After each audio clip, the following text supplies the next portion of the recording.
Good evening. Welcome to episode 6 of The Conversion, the Information Age, when the internet changed reality. This episode crests the hill as we move into the latter half of season 1, and thank you all for your participation and support. I'm Dr. Mark Hali, Population Health and Implementation Scientist, and I herald our humanity. For thousands of years, one fact remained remarkably consistent. Information moved slowly. If a king wanted to send a message across his kingdom, someone had to carry it. If a scientist made a discovery, it could take years before another scientist across the world learned about it. If a family wanted news from another state or another country, they waited for a letter. For most of human history, information traveled at the speed of people. Then, almost overnight, in historical terms, information became quick, traveling at the speed of light. Most people believe they were simply getting faster communication, when in reality, human civilization had entered an entirely different age. And tonight, we're talking about the information age. One of the recurring themes of the conversion is simple. History doesn't ask permission before it changes. It simply changes. People usually recognize the transformation only after they're already living inside it. And that was true during the Industrial Revolution. It was true during the Great Depression. It was true during World War II. And it has been certainly true during the rise of the internet. Most of us believe we're simply buying computers, and instead, we're changing how humans think, communicate, learn, work, govern, date, parent, organize, trust, and remember. Consider this historical perspective. The internet itself was never really the revolution. The revolution was connectivity. The earliest versions of the internet were created to allow computers to communicate with one another. Researchers wanted to share information more efficiently. Governments wanted resilient communication systems, and universities wanted collaboration. The vision was remarkably optimistic.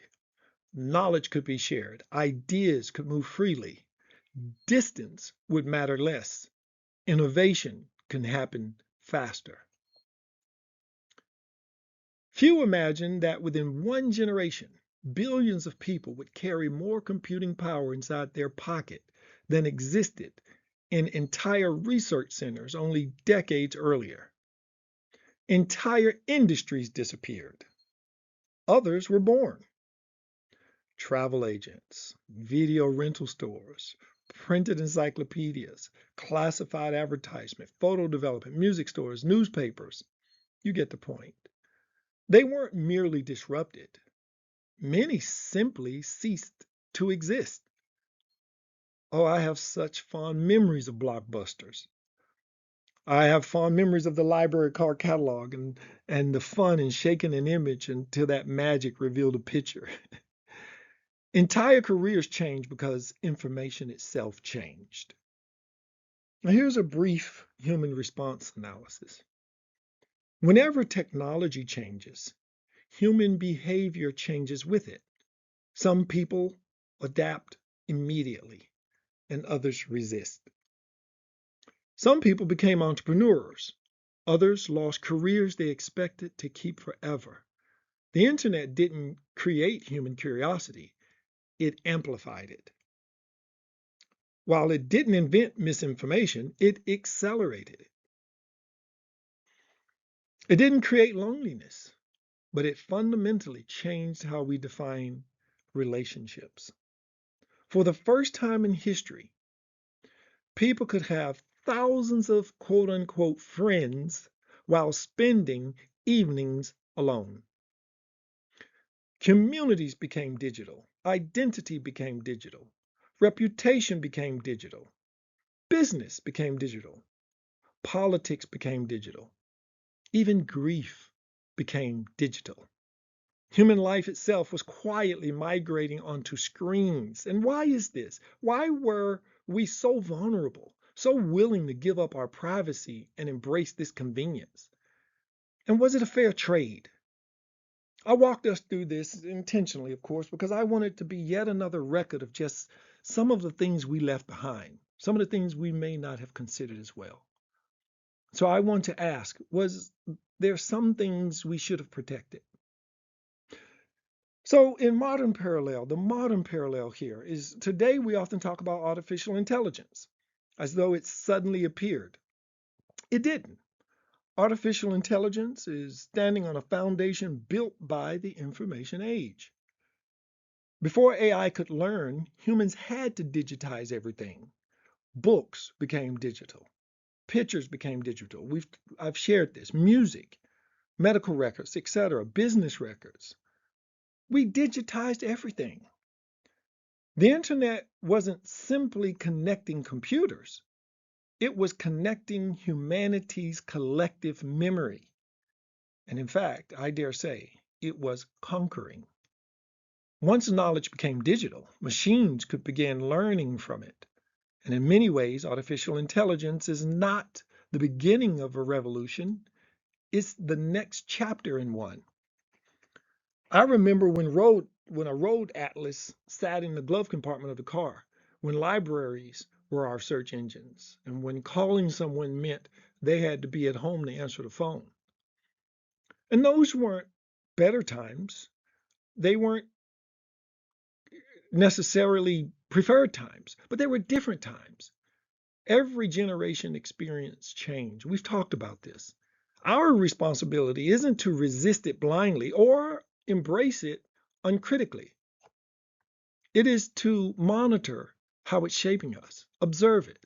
So, what exactly changed? We began trusting algorithms to decide or to make decisions for us.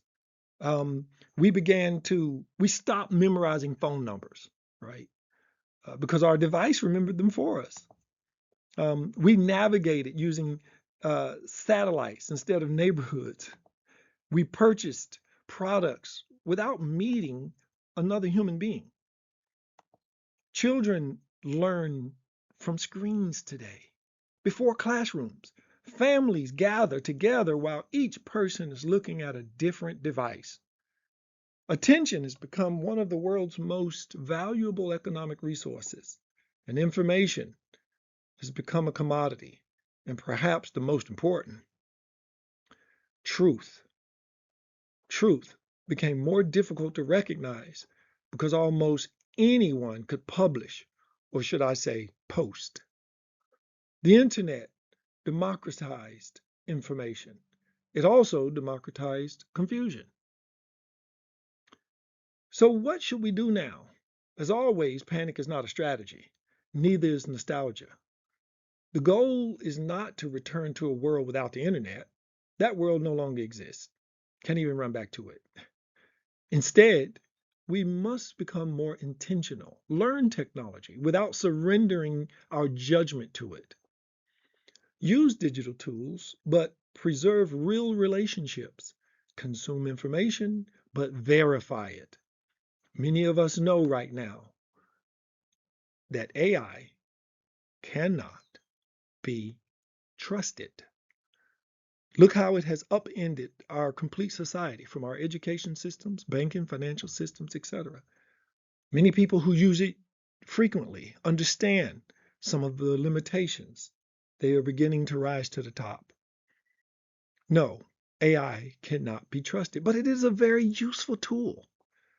And if we focus and harness it responsibly, we can see greater benefits. Let's teach our children how to think, not simply what to click. Teach them uncorrupted history. Teach them the truth. Communities that combine technological competence with human wisdom will be the communities most prepared for the future. Technology should expand our humanity and never replace it. I know I've been a little long-winded tonight. So in closing, I'll say this.